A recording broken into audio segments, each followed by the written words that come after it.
Assalamu alaikum wa rahmatullahi wa barakatuh, dear brothers and sisters. Welcome to Islamic Spirit. Did you know that India and Iran shared deep civilizational ties long before oil, sanctions, or global diplomacy were even imagined? This is not just a story of two countries trading goods, but a bond forged through shared poetry, art, language, and mutual respect that stretches back thousands of years. While today's headlines speak of geopolitics and shifting alliances, the truth is far richer and far older. From Persian poets shaping Indian literature to Mughal emperors embracing Persian art, the connection between these two ancient civilizations runs deeper than many realize. In today's world of transactional diplomacy, it's easy to forget the emotional, cultural, and historical fabric that once held India and Iran together. But what if we told you that this history still shapes the way both nations behave today? Whether on the negotiating table or on the ground in places like Chabahar Port? In this episode of Flashback, I'm Palki Sharma, and I'll take you on a journey through time to rediscover India and Iran's centuries-old partnership, from royal courts and scholars to ports and pipelines. Stay with us till the end, because what you'll uncover might just change how you view the news and the region forever. Before you start, remember to like the video, subscribe, and activate the bell so you don't miss a thing. Share this video with your loved ones, as this knowledge can literally change a life. The India-Iran relationship didn't begin with oil pipelines or border diplomacy. It began with civilization itself. Nearly 5,000 years ago, the Indus Valley civilization in present-day India and Pakistan traded actively with the ancient Elamite and Achaemenid empires of Persia. Archaeological finds show goods, scripts, and artistic techniques moving between these regions. But this wasn't just a material exchange. It was spiritual, intellectual, and linguistic. Zoroastrianism, the religion founded in ancient Persia, made its way to Indian shores, eventually finding a permanent home through the Parsi community who fled Islamic conquest centuries later. Their fire temples, rituals, and ethics became a vibrant part of India's religious mosaic. Language tells another tale. Persian and Sanskrit share Indo-Iranian roots, and over time, the interaction between these languages deepened. With the arrival of Muslim dynasties in the Indian subcontinent, Persian became not just a language of poetry, but of administration, science, and elite communication. During the Delhi Sultanate, and later the Mughal Empire, Persian was elevated to the status of court language. Great emperors like Akbar, Shah Jahan, and Jahangir were heavily influenced by Persian court customs. Persian calligraphy adorned imperial architecture. Royal edicts and chronicles were written in Persian. Even the famous Taj Mahal features Persian inscriptions celebrating love and paradise. But perhaps the most beautiful aspect of this relationship was seen in poetry and literature. Persian poets like Sadi, Hafiz, and Rumi found readers and admirers in India. Meanwhile, India produced its own Persian poets, such as Amir Khusrau, whose verses bridged cultures, combining Persian elegance with Indian soul. The exchange wasn't one-sided. Iranian scholars, artists, and mystics flocked to Indian courts for patronage, freedom, and influence. Indian kings recruited Persian architects and painters to build mosques, palaces, and gardens that still stand today. These weren't just diplomatic guests. They were cultural collaborators who helped shape India's intellectual and aesthetic identity. Even today, many of India's most iconic cities, Lucknow, Hyderabad, Delhi, carry the Persian stamp. In food, language, and festivals, the Indo-Persian legacy survives. This period of deep-rooted cultural fusion was not just about empires, it was about people. people who migrated, studied, fell in love, and built a common identity that no modern border could divide. So when we speak of India and Iran today, it's not just international relations. It's a shared civilizational memory, a bond that was once woven into poetry, painted on domes, and written in the flowing curves of Persian calligraphy. And in the next chapter, we'll explore how these ties shifted dramatically under colonial rule, when foreign powers stepped in, and centuries of connection were tested by politics. The age of colonialism marked a turning point in India-Iran relations.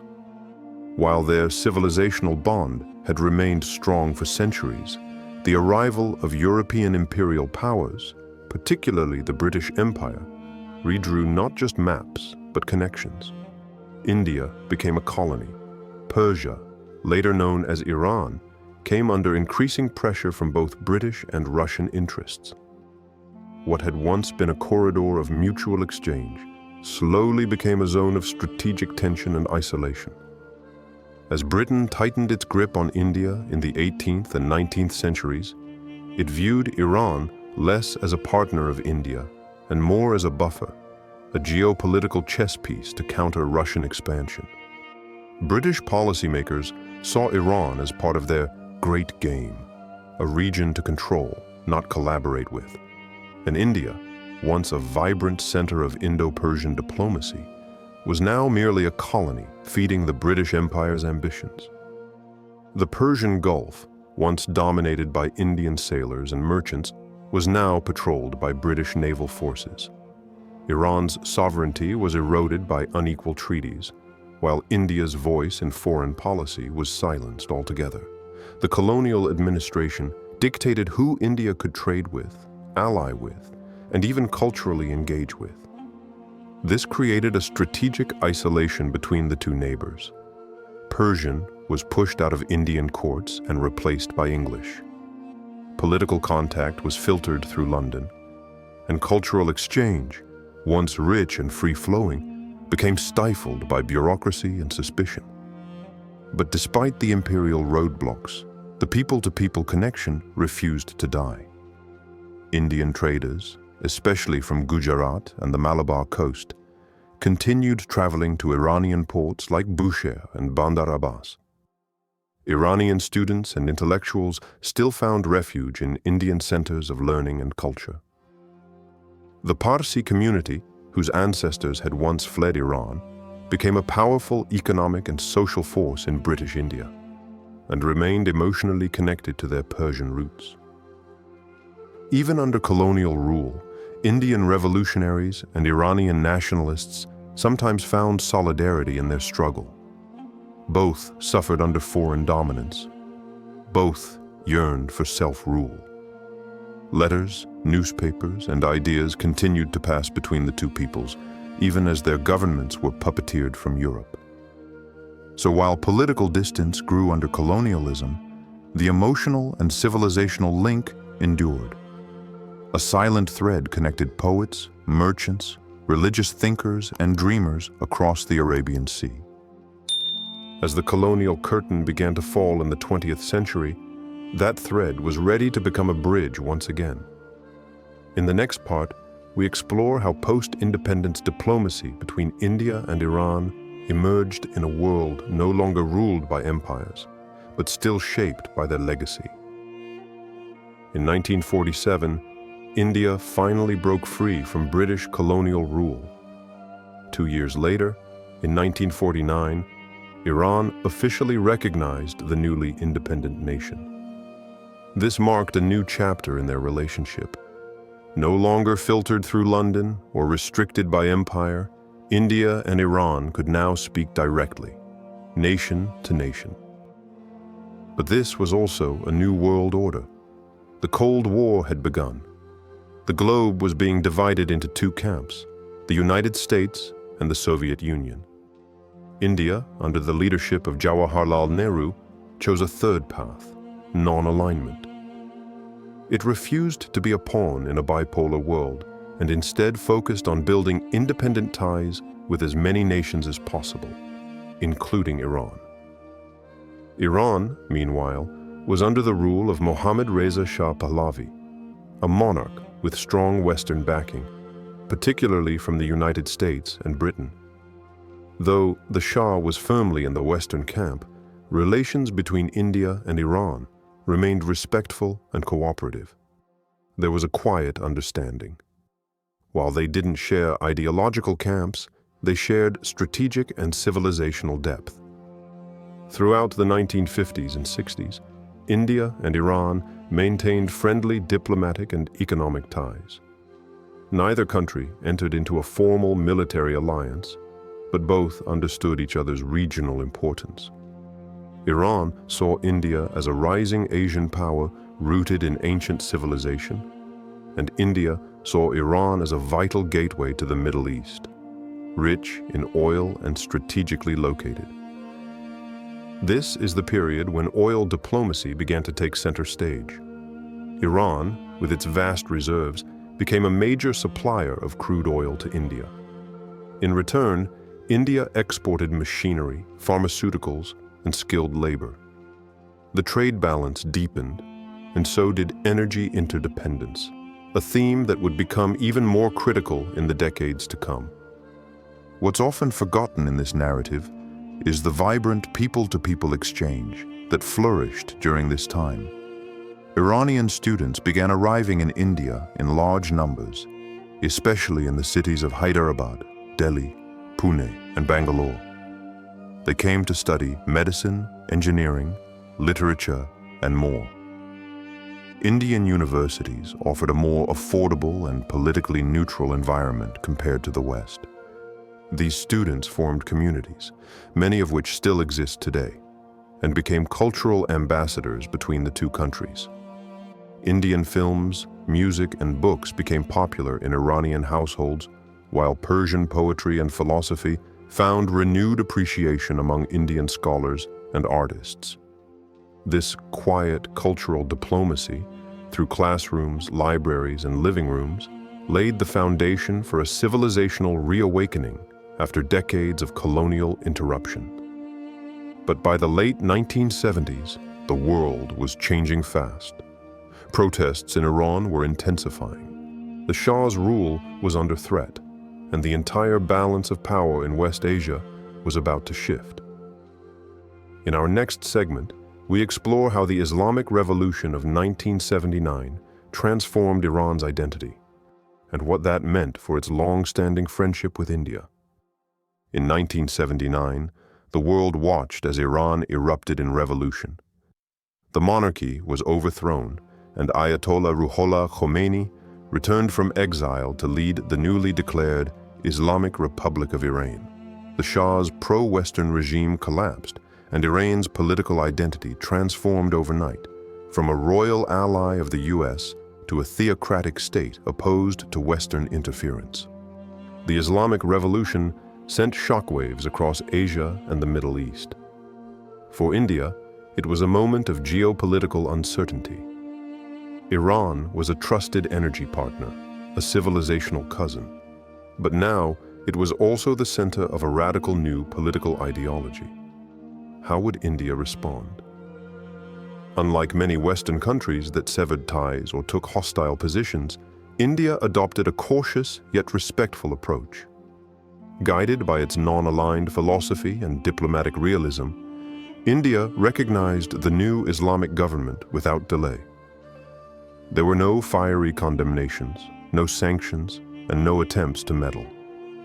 New Delhi understood that Iran's domestic choices were its own, and the historical bond between the two nations had to be preserved, even in this new chapter. This approach paid off. Despite the upheaval, oil trade between India and Iran continued. In fact, as the West imposed waves of sanctions and restrictions on Tehran, India quietly maintained economic engagement, buying oil, investing in refineries, and keeping diplomatic channels open. It wasn't always easy. India had to walk a tightrope. On one side were its growing ties with Gulf Arab states like Saudi Arabia and the United Arab Emirates, countries deeply suspicious of post-revolution Iran. On the other side was the United States, which became increasingly hostile toward Iran after the hostage crisis and the severing of diplomatic ties. Yet India refused to be drawn into regional rivalries. It engaged with Tehran, Riyadh, and Washington, carefully and on its own terms.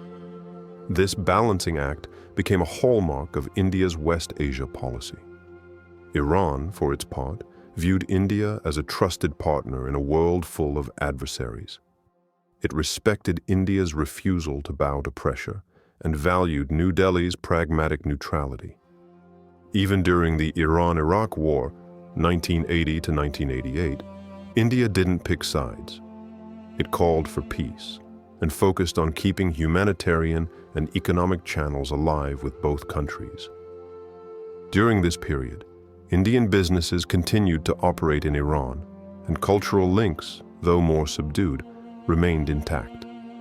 Iranian students kept coming to India, and Parsis in India maintained their spiritual ties to Zoroastrian holy sites in Iran. Perhaps most importantly, India began to see Iran not just as an oil supplier, but as a strategic gateway to Central Asia and Afghanistan, a partner in connectivity, trade, and regional stability. These ideas would take firmer shape in the next decades, especially through the Chabahar Port project. But the seeds were planted in the early post-revolution years. So even in a time of ideological change, India and Iran preserved their ancient connection, not through grand speeches or military alliances, but through quiet resilience and mutual respect. In the next segment, we'll explore how this strategic vision took concrete shape through one of the boldest infrastructure projects in India's foreign policy, Chabahar Port, a venture that challenged global pressure and cemented India's commitment to Iran's place in regional connectivity. Few projects symbolize India's long-term strategic thinking as clearly as the Chabahar Port in Iran. Located in southeastern Iran along the Gulf of Oman, Chabahar is more than just a port. It's a geopolitical statement. It reflects India's desire to bypass regional constraints, connect with new markets, and deepen its bond with a time-tested partner, Iran. But to understand Chabahar's importance, we must first understand what lies just across the border, Gwadar Port, located in Pakistan's Balochistan province. Developed by China under the China-Pakistan Economic Corridor, CPEC, Gwadar gives Beijing direct access to the Arabian Sea and strategic influence over a key maritime route. For India, this wasn't just about economics. It was about sovereignty and security. India saw Chabahar as a counterweight to Gwadar, a chance to establish its own regional footprint and unlock access to Afghanistan and Central Asia, regions otherwise blocked off by a hostile Pakistan.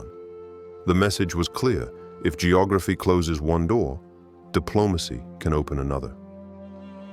Despite intense pressure from the United States, especially during periods of heightened sanctions on Iran, India pushed ahead with the Chabahar project.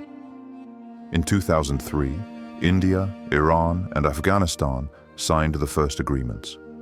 By 2016, during Indian Prime Minister Narendra Modi's visit to Tehran, a historic trilateral pact was finalized, giving India operational control of part of the Chabahar port. This was not just a port investment, it was a strategic corridor. India committed to building roads and railways connecting Chabahar to Zaranj and Dilaram in Afghanistan, eventually linking to trade routes that could reach Uzbekistan, Turkmenistan, and even Russia. Why was India willing to risk upsetting Washington, one of its most important global partners? Because Chabahar served India's long-term vision, becoming a key transit hub, securing energy routes, and asserting independence in foreign policy. While the US imposed maximum pressure on Iran, it quietly granted waivers for Chabahar, acknowledging its role in stabilizing Afghanistan and offering an alternative to Chinese influence. For Iran, India's commitment to Chabahar was seen as a gesture of trust. Unlike many countries that retreated under US sanctions, India remained present. Iranian officials publicly acknowledged this, calling India a reliable partner even when things got tough. The cooperation wasn't without complications, delays, funding challenges, and political recalibrations, but the spirit of partnership endured. India also viewed Chabahar as a platform for regional diplomacy. It hosted conferences, invited Central Asian leaders, and discussed the possibility of forming connectivity corridors independent of Western influence. Iran, isolated by sanctions, welcomed this proactive role. At its core, the Chabahar story is about India's refusal to be boxed in by geography or global pressure. It's about a civilizational relationship maturing into a pragmatic, forward-looking alliance. While headlines often focus on dramatic confrontations in West Asia, Chabahar tells a quieter story, a story of engineering, endurance, and long-term strategic thinking. A story in which two ancient nations, India and Iran, choose to build, not break. But the road ahead is not without obstacles. As India's relations with the US and Israel deepen, Iran has grown wary. In our next chapter, we examine this complex balancing act, how India juggles competing interests while trying to keep its historic bond with Iran alive. In the high-stakes world of 21st century geopolitics, India finds itself walking a diplomatic tightrope, strengthening ties with the US and Israel, while trying to preserve its historical relationship with Iran. And maintaining that balance is becoming increasingly difficult. Let's start with the obvious. Over the last 2 decades, India's relationship with the United States has deepened dramatically. From defense agreements and intelligence cooperation to technology transfers and energy security. Washington has become one of New Delhi's most vital global partners. And then there's Israel, a once secretive connection that is now proudly out in the open. India is one of Israel's top defense buyers, and the two countries have strong collaboration in cybersecurity, agriculture, and counterterrorism. But as these partnerships flourish, Tehran is watching carefully, and sometimes uncomfortably. One major point of tension has been India's voting pattern at the United Nations. On several occasions, India has abstained or voted in ways that Iran interprets as leaning towards the West. For a country that has long seen India as a civilizational ally, these choices raise concerns. Iran expected more vocal support, especially in global forums where it feels isolated. Then there's the matter of oil imports. Iran was once among India's top 3 oil suppliers. But under US pressure and sanctions, India gradually reduced and eventually halted oil imports from Iran in 2019. Washington's maximum pressure campaign, especially under President Donald Trump, made it clear nations doing business with Iran could face consequences. India complied, publicly citing logistical challenges, but behind closed doors, it was a matter of economic calculus and global risk. This shift didn't go unnoticed in Tehran. Iranian officials expressed disappointment, and some publicly questioned whether India was still committed to strategic autonomy. The Chabahar port, too, experienced delays, fueling speculation that India was stepping back under US influence. And yet, the relationship has not collapsed. Behind the scenes, India and Iran continue to share intelligence, especially regarding Afghanistan, Pakistan, and counterterrorism. Both countries have a vested interest in regional stability and have used quiet back channels to keep communication alive. Indian diplomats regularly visit Tehran, and Iranian officials still speak of India in historical and emotional terms. Cultural diplomacy, too, remains strong. Iranian films are screened in Indian festivals. Indian classical music is performed in Tehran. The Parsi community continues to travel to Iran for religious pilgrimages. maintaining an unbroken link that spans over a millennium. What's also important is India's consistency in emphasizing its independent foreign policy. At every diplomatic level, India has reiterated that it does not allow external powers to dictate its relationships. It has refused to join any anti-Iran alliance and has repeatedly supported dialogue over confrontation in the Gulf region. Iran, for its part, has shown patience. It understands India's compulsions, even if it doesn't always agree with them. It also knows that New Delhi's balancing act is not easy, especially in a world where the US, China, Israel, and the Arab Gulf states all have competing interests in the same theater. In a way, the current phase of India-Iran relations is a test of maturity. It's no longer driven by romantic notions of shared history. It's driven by realpolitik. Both nations must navigate pressure, perception, and practicality without letting centuries of goodwill go to waste. And even as governments change and global alliances shift, the core of the relationship survives, quietly, pragmatically, and with the hope that better days lie ahead. In our next segment, we move from geopolitics to people, from diplomats to poets, engineers, and travelers. How has cultural soft power kept India and Iran emotionally connected, even when politics seem to pull them apart? While diplomacy may ebb and flow with political tides, people-to-people ties form the bedrock of lasting relationships. And in the case of India and Iran, it is this deep cultural and emotional connection that has quietly sustained their bond, even when politics has faltered.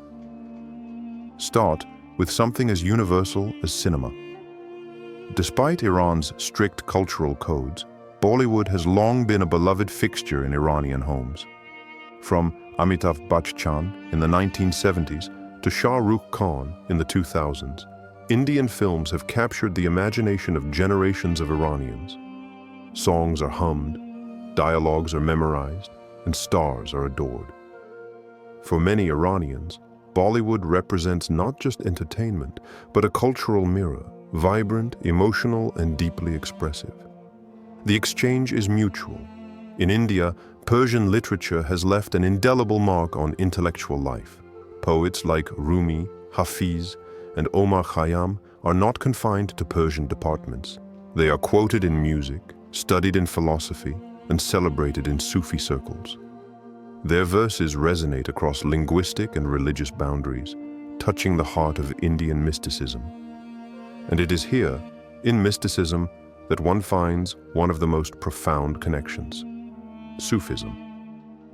Indian Sufi traditions owe a great deal to Persian influence. Saints like Nizamuddin Auliya and Amir Khusrau fused Persian language, music, and spiritual philosophy with Indian forms. The qawwalis sung in Indian shrines often use Persian vocabulary, and the architecture of these Sufi centers reflects Persian design. These are not just religious sites. They are living testimonies to Indo-Iranian fusion. Then there's the Iranian diaspora in India, small but historically significant. Most prominent among them are the Parsis, followers of Zoroastrianism, who fled Persia over 1,000 years ago to escape religious persecution. They settled in Gujarat and Maharashtra, and later became leading industrialists, philanthropists, and reformers.